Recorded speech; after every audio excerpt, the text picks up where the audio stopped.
Cambridge Practice Tests for IELTS 1 by Vanessa Jakeman and Claire McDowell. Published by Cambridge University Press, 1996.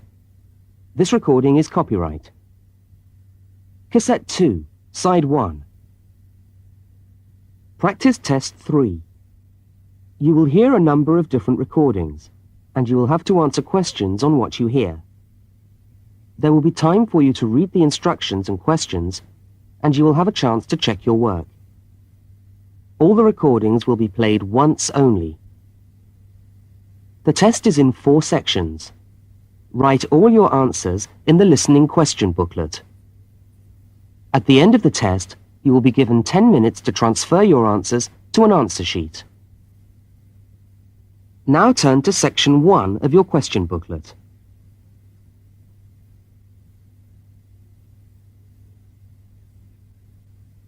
Section 1. You will hear a student inquiring about parking facilities. First, look at questions 1 to 4. For each of the questions, 4 alternatives are given.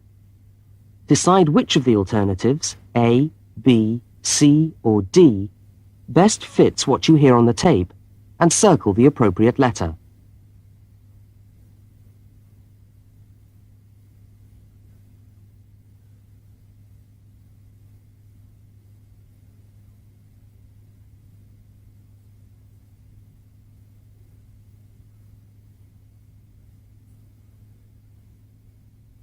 You will see that there is an example which has been done for you. On this occasion only, the conversation relating to the example will be played first.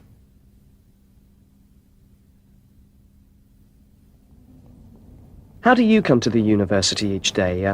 Train or bus, or do you have a car? Oh, I always walk. I haven't got a car, and anyway, I live quite close.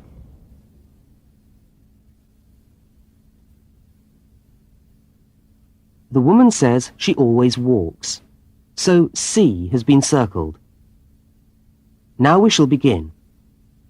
You should answer the questions as you listen, because you will not hear the recording a second time. Now listen carefully to the first conversation and answer questions 1 to 4. How do you come to the university each day? Train or bus, or do you have a car? Oh, I always walk. I haven't got a car, and anyway, I live quite close. Do you know anything about parking rights on the campus? I was wondering whether students are allowed to park their cars on campus or not. Yes. I think it's possible for postgraduate students, but not for undergraduate students. That doesn't seem very fair. No, I suppose not. But simply isn't enough room on the campus for everyone to park. Do you need a parking permit? Yeah, I believe you do. Where do I get that from? I think you can get a parking sticker from the administration office. Where's that? It's in the building called Block G, right next to Block E. Block G? Yeah. Oh, right. And what happens to you if you don't buy a sticker? Do they clamp your wheels or give you a fine? No, I think they tow your car away. Oh, really? Yeah. And then they fine you as well, because you have to pay to get the car back. I better get the sticker then. Yeah. Where exactly is the administration office again? I'm new to this university and I'm still trying to find my way around. Right. You go along Library Road, past the tennis courts on your left and the swimming pool on your right. Yeah. And the administration office is opposite the car park on the left. You can't miss it. So it's up Library Road, past the swimming pool, opposite the car park. Right, I'll go straight over there. Bye, and thanks for the help.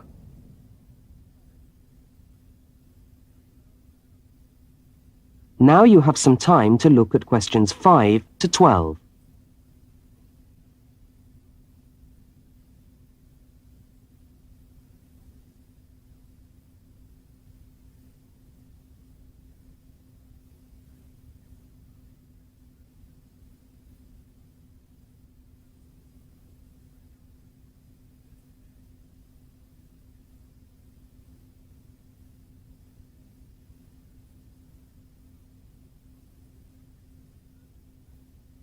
As you listen to the next conversation, complete the application form in the spaces numbered 5 to 10 and answer the questions numbered 11 to 12.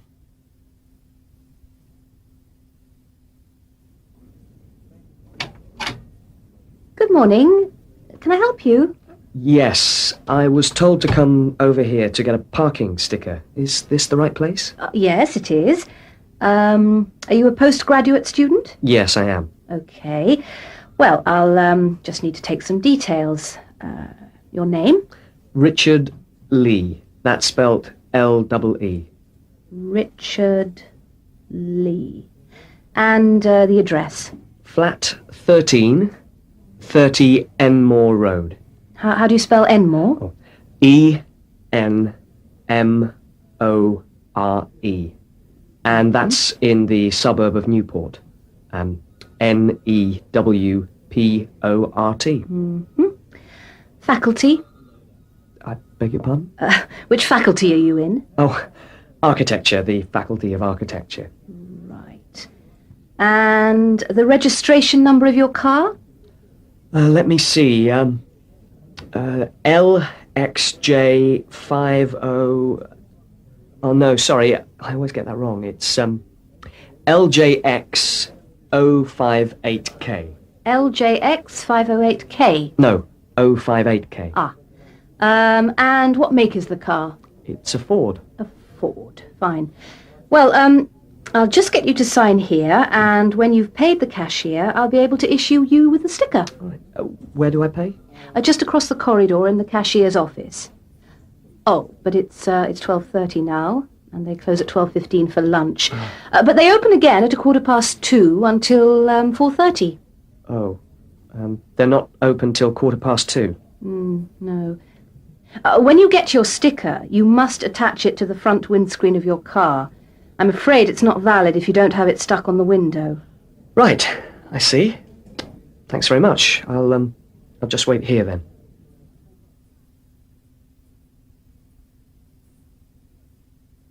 That is the end of section 1. You now have half a minute to check your answers.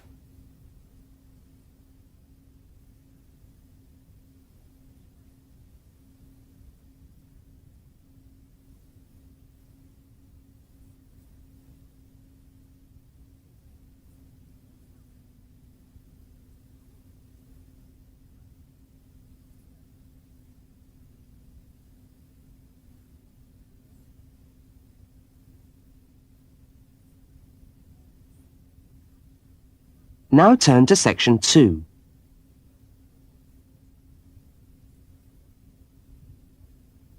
Section 2. You will hear a talk given by a guide showing a group of people round a museum. First, you have some time to look at questions 13 to 18.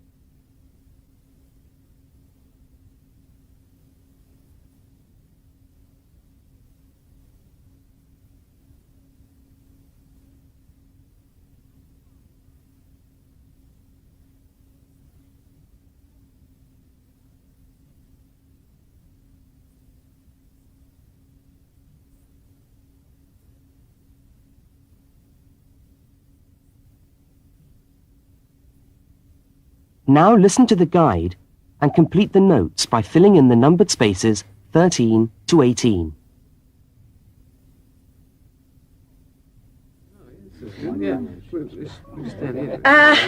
Good morning, everyone, and welcome to the Maritime Museum. Now, before we commence our tour, I'd just like to tell you a little bit about the history of the museum.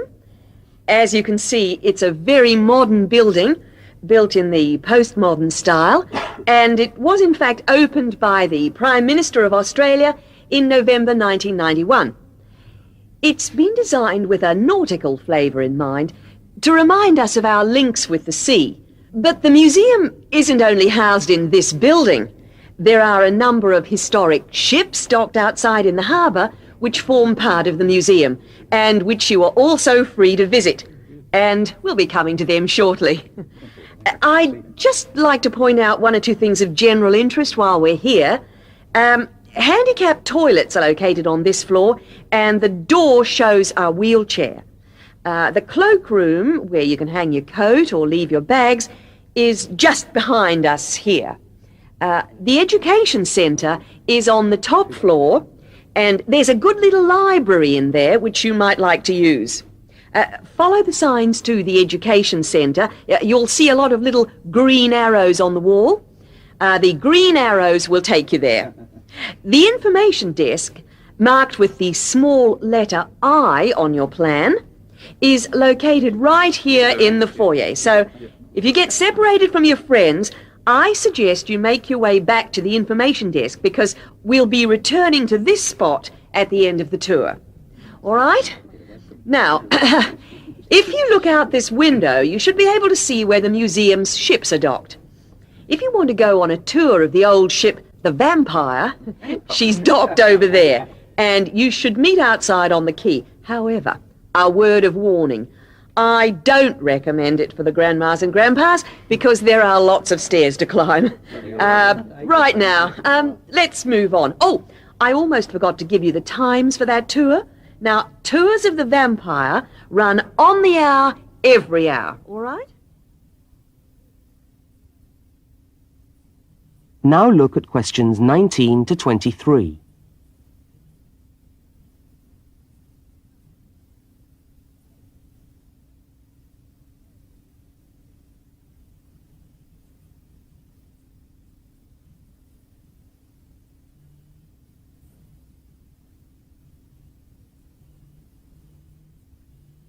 As you listen to the rest of the talk, complete the notes in the numbered spaces 19 to 23.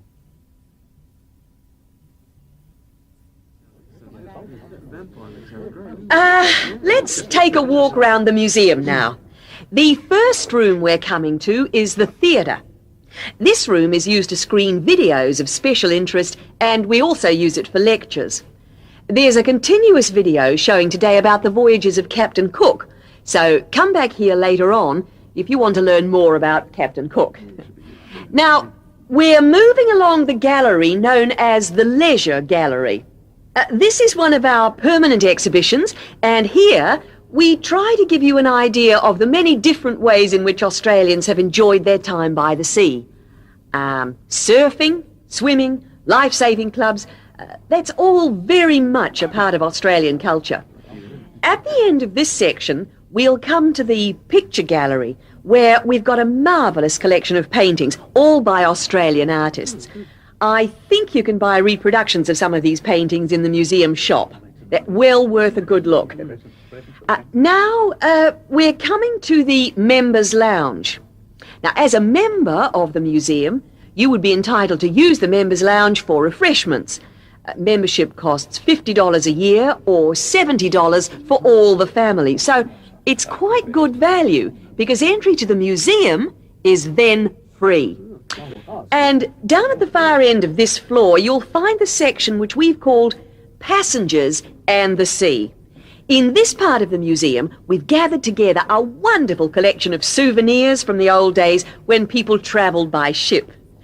You'll find all sorts of things there. Old suitcases, ship's crockery, first-class cabins decorated in the fashion of the day.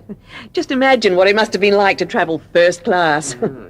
Now, I'm going to leave you to walk around the museum on your own for a while, and we'll all meet back again at the information desk in 3/4 of an hour's time. I hope you enjoy your time with us at the museum today. Thank you.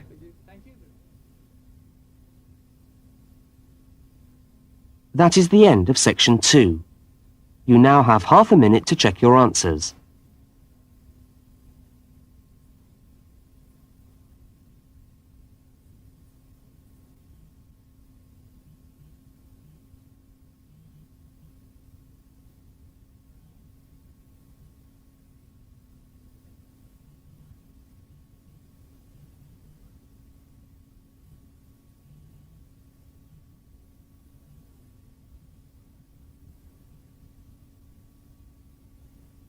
Now turn to section 3.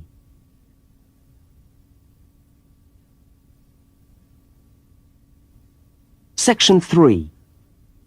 In this section, you will hear a university student, Mark, talking to a tutor and another student about a topic he has studied. Now look at questions 24 to 32.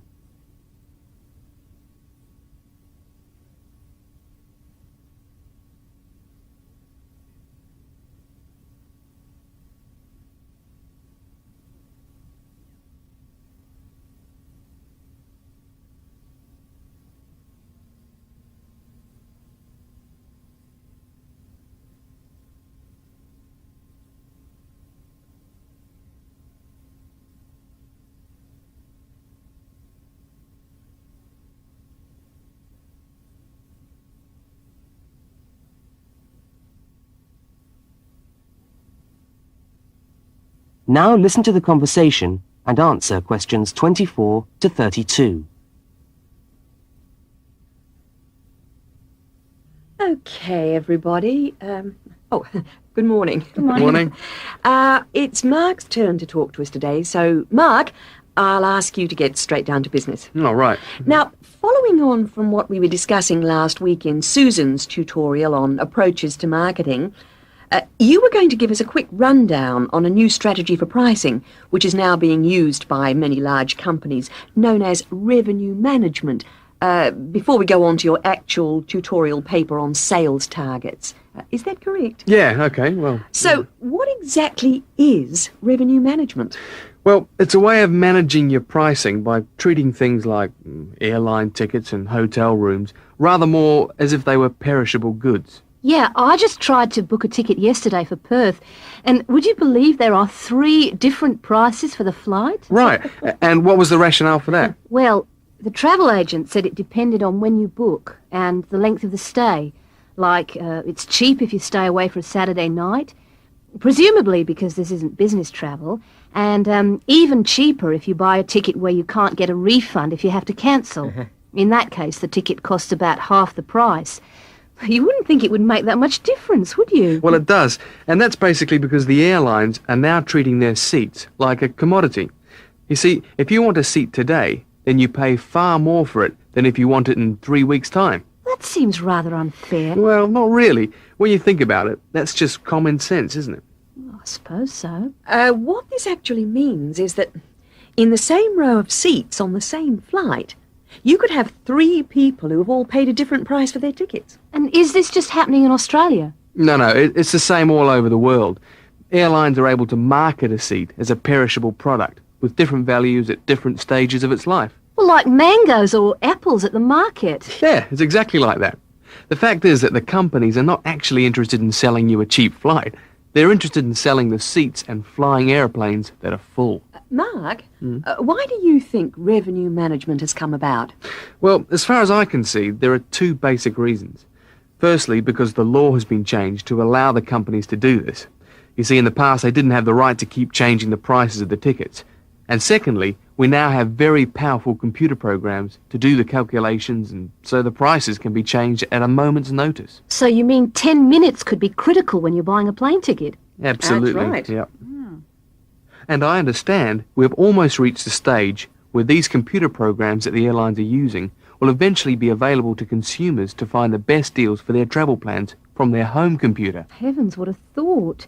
So the travel agent could easily become a thing of the past if you could book your airline tickets from home. Are there any other industries using this system, or is it restricted to the airline business? No, many of the big hotel groups are doing it now. That's why the price of a bed in a hotel can also vary so much, depending on when and where you book it. It's all a bit of a gamble, really. Yeah, and hire car companies are also using revenue management to set their tariffs, because they're also dealing with a commodity, if you like. So the cost of hiring a car will depend on demand. Well, thank you, Mark, for that overview. That No was trouble. well researched. Now, let's get on with your main topic for today. That is the end of section 3. You now have half a minute to check your answers.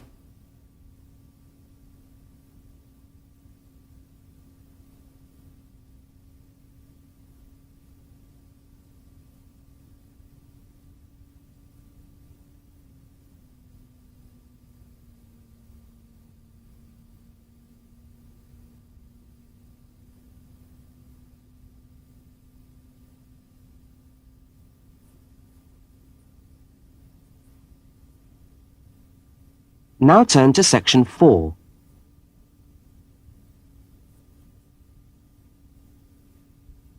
Section 4.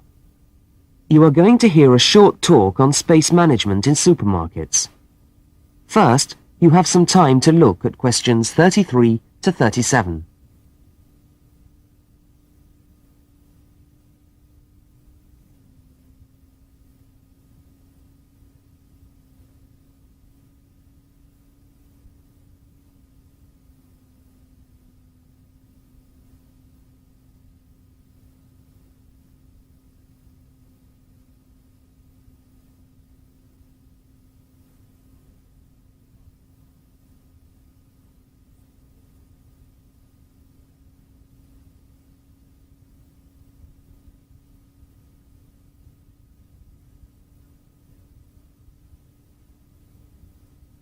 Now listen to the first part of the talk and complete the table by filling in the numbered spaces 33 to 37.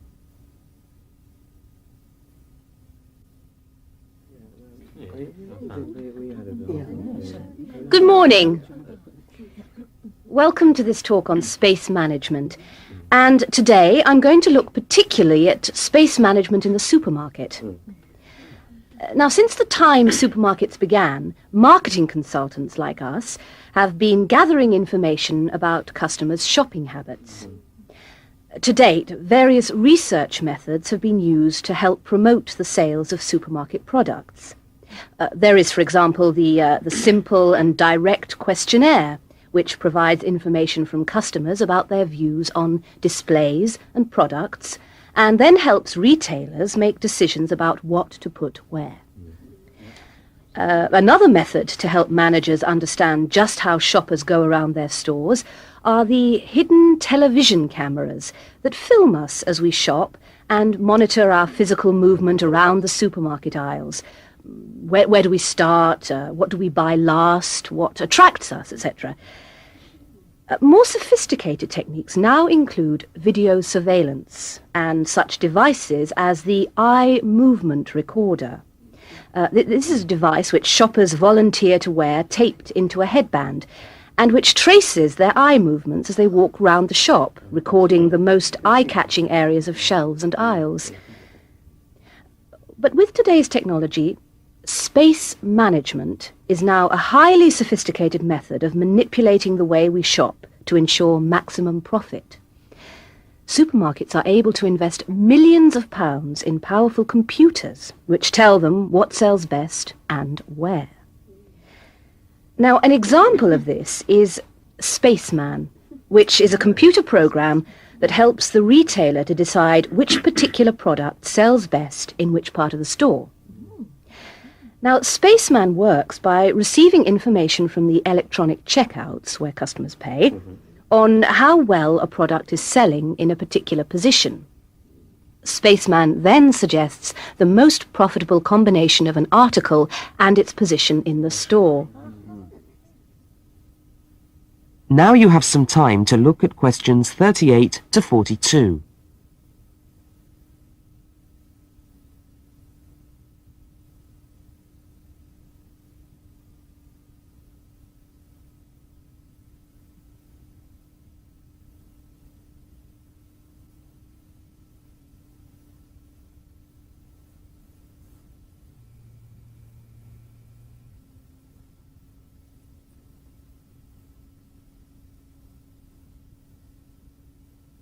As you listen to the rest of the talk, label the diagram by filling in the numbered spaces 38 to 42.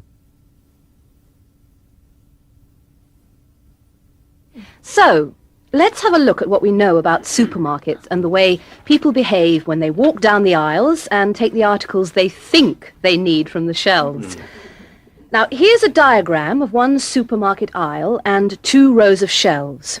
Here's the entrance at the top left-hand corner. Now, products placed here at the beginning of aisles don't sell well. In tests, secret fixed cameras have filmed shoppers' movements around a store over a 7-day period.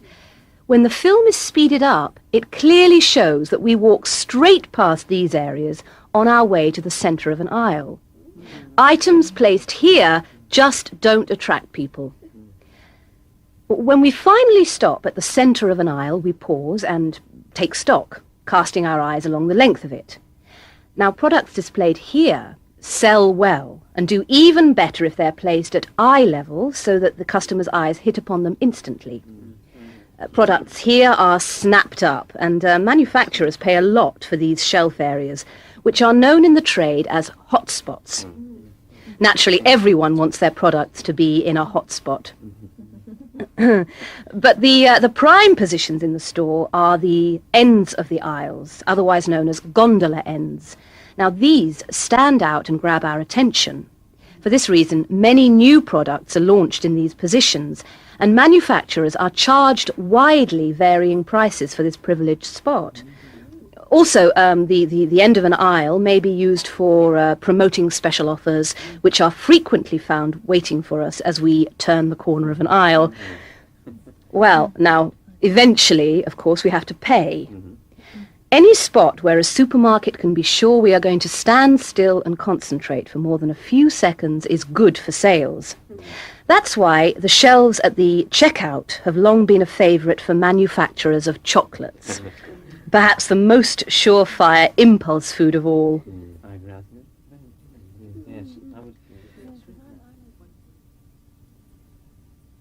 That is the end of section 4. You now have half a minute to check your answers.